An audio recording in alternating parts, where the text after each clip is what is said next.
Nah, kalau saya punya 3 jenis strategi aset alokasi, ya, masing-masing. Pertama yang agresif.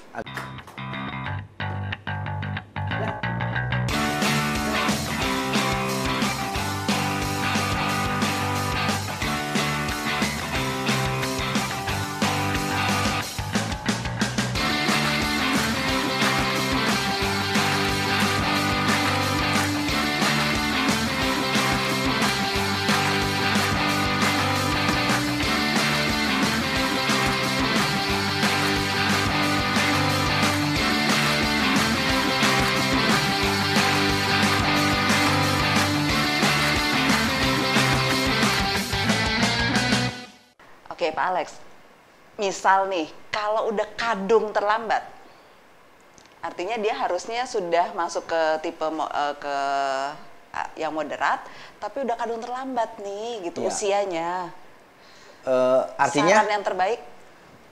ada proses yang namanya rebalancing. Tadi saya bilang, ketika dia agresif di usia 30 sampai 45, masuk usia di atas 45, dia harus ngebalancing dia punya aset. Tadi misalkan bisnisnya masih 70%, berarti porsi bisnisnya harus mulai dikurangin. Ya, sehingga turun menjadi 60%, 50%. Nah, mungkin nggak sekaligus, tetapi secara perlahan dia harus geser. Ya. Kemana uangnya? Tadi ditaruh ke aset-aset lain yang dia inginkan komposisinya. Misalkan, oh properti lebih banyak, oh cashnya harus lebih banyak. Ya. Jadi proses rebalancing itu harusnya setiap tahun. Setiap tahun harus rebalancing. Karena begini, menariknya kalau proses rebalancing itu begini. Setiap tahun kita lihat, ya. Misalkan saya punya saham. Salah satu aset saya itu saham. Nah, kemudian sahamnya jatuh kayak sekarang, ya. It is 30% drop. Oke.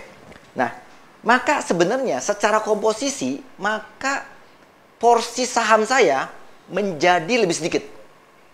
Ikutin nggak? Iya. Karena misalkan tadinya saham saya ada 500 juta, tetapi harganya terkoreksi, maka saham saya menjadi 300 juta. Lebih ya. sedikit, ya. Tadi 500 turun menjadi 300 karena value-nya turun, ya. Crash. Ya. Saya harus melakukan balancing. Kenapa? Saya harus mengembalikan stok saya ke porsi yang sebenarnya. Betul? Ya. Supaya kembali lagi menjadi 20% katakanlah. Ya. Maka yang dilakukan adalah kalau saya punya cash, saya akan mencairkan cash saya untuk membeli saham yang lagi jatuh harganya. Ngikutin nggak? Iya. Jadi Supaya dia tetap komposisinya seperti yang memang sudah ditargetkan. Ditargetkan. Gitu. Nah, dengan melakukan rebalancing tadi, otomatis dia akan membeli saham ketika saham jatuh. Ya. Dia akan membeli properti ketika properti jatuh. Ya. Kebanyakan unsuccessful investor itu membeli ketika naik, menjual Ketika turun. Jadi ketika turun orang jual, kalau ketika naik orang rame-rame beli. Ya, itu intuisi normal. Ya. Successful investor itu membeli ketika turun, menjual ketika naik. Ya. Kalau kata Warren Buffett dia bilang begitu, kita harus greedy when others are fearful. Jadi kita serakah ketika yang lain lagi takut. Ya. But we have to be fearful when others are greedy. Jadi kalau yang lain lagi serakah, kita harus tarik diri gitu. Tarik diri. Jadi beli ketika turun, jual ketika naik. Not the other way around. Nah, proses rebalancing tadi, kalau setiap tahun kita lihat, oh sekarang posisi saya, oh ternyata stok saya turun. Saya harus menambah stok. Ya. Jadi ketika stoknya turun, kita membeli, bukan menjual. Ya. Jadi proses rebalancing ini menariknya kalau kita lakukan secara disiplin, itu membuat kita melawan intuisi normal, di mana orang-orang itu membeli ketika naik dan rame-rame jual ketika turun. Jadi ini proses yang menurut saya menarik dan bagus. Jadi Mas Dhani, saran saya kalau Anda umurnya di bawah 40, maka you should be agresif. Ya. Harus agresif. Agresif di mana? Taruh sebagian besar portofolio dari asetnya ke aset-aset yang memberikan return paling besar. And kalau you miss di investment tadi, Anda masih punya waktu untuk recover. Oke. Baik, Pak Dhani, mudah-mudahan sudah cukup puas dengan jawabannya Pak Alex. Kalau belum, nulis lagi. Tanya lagi gitu, boleh-boleh aja.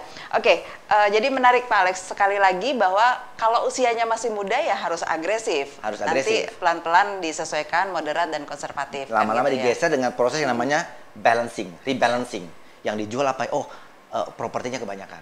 Maka jual propertinya. Atau propertinya nggak usah dijual, tapi propertinya tidak ditambah lagi.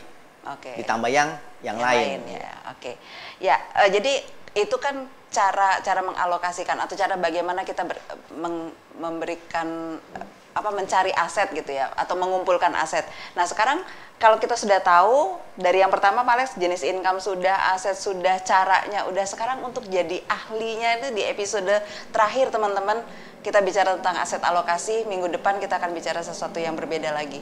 Jadi untuk jadi ahlinya gimana Pak? Iya, jadi kan kemarin terakhir kita bicara bahwa to play the game, untuk mulai ikut main, ya, harus tahu kita caranya. harus tahu caranya, cara mainnya, aturan mainnya, rules the game-nya itu apa. Dan ini kebanyakan orang nggak lakukan ini. Ikut-ikutan banyakan ya? Ikut-ikutan. Jadi investasi di mana? Di sana. Kenapa? Tetangga saya ikut begitu. Jadi investmentnya berdasarkan bisik-bisik tetangga. Ya. Jadi kita tidak melakukan belajar dulu, kita tidak tahu caranya, and then Anda mulai terjun ke permainannya. Ya. That is very dangerous. Ya. Saya selalu kasih ilustrasi. Kalau kita tidak tahu bahwa yang namanya kuda itu jalannya seperti L, berapa besar kemungkinan kita bisa menang dalam permainan catur? Ya. Kalau kata Asmuni itu hill yang nggak menang-menang, hill yang mustahil, ya kan? Jadi almost impossible. But hampir kebanyakan kita melakukan hal itu. Anda terjun ke properti tanpa mengetahui dulu, tanpa belajar aturan mainnya. Kita masuk ke membangun bisnis, Anda nggak tahu aturan mainnya, nggak belajar. Main saham, ya. Anda juga tidak tahu, atau kita juga tidak tahu aturan mainnya. So pertama kali to play the game harus tahu aturan mainnya. But to win the game, Anda harus menjadi master of the game. Ya. Pertanyaannya, bagaimana caranya? Tanya sama saya. Ya gimana Pak caranya? Kan udah saya tanya. Oke. Gimana caranya jadi master? Pertama, immerse, belajar secara immerse itu begini, sambil belajar kemudian nggak main HP. Oke, itu namanya immerse, masuk kelas, ya, kursus 3 hari 3 malam, ya, tekun, nggak kemana-mana, jadi immerse, jadi masuk ke dalam satu, jadi Anda harus immerse ke dalam apa yang Anda ingin pelajari. 2, cari role modelnya, ya, kepada siapa Anda ingin menjadi. Anda belajar sama orang itu. Jadi cari role modelnya, kemudian immerse. Dan yang ketiga adalah space repetition. Ya. Space repetition itu gini. Ada berapa jenis aset? 4. Ada berapa jenis income? 3. That is space repetition.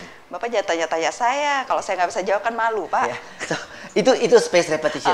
Ya. Dan ini konsep dari space repetition ini akan kita bawa di Lestari Way. Jadi setiap awal episode, nanti akan ada irisannya. Ya. Itu sengaja saya ulang, ya, karena saya mau bilang, oke, ini loh cara kita belajar dengan space repetition. Jadi nanti minggu depan saya akan bilang lagi, oh yang namanya passive income apa, ya kan, menjadi kaya itu apa? Ya. Itu adalah pengulangan-pengulangan yang disengaja. Ya. Jadi orang menjadi ahli adalah dengan melakukan belajar, kemudian melakukan space repetition and praktek. Ya, oke, kata kunci praktek.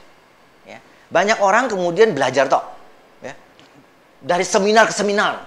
Sekarang dari webinar ke webinar, dari pagi sampai subuh dia ikut webinar, ya kan. Dia belajar terus, tapi dia nggak pernah praktek, dia nggak pernah mengerjakan. Ya. To know but not to do is not yet to know. Tahu tapi nggak kerjain sama juga nggak tahu. Ya.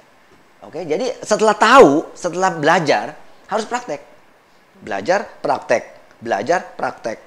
Belajar, praktek, and repeat. Ya. Repetition is mothers of skill. Jadi kunci kita menjadi ahli adalah dengan melakukan repetition. Ya. Kalau repetitionnya cukup banyak, Anda akan menjadi ahli. Ya. Ada 3 level of mastery. Ada 3 stage.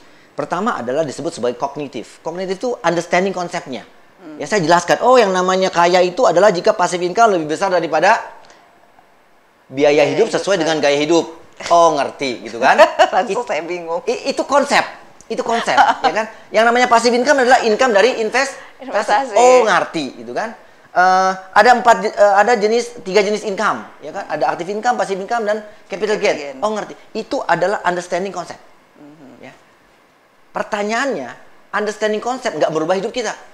Ya. You know, but not to do. But not to do. It's not yet to know.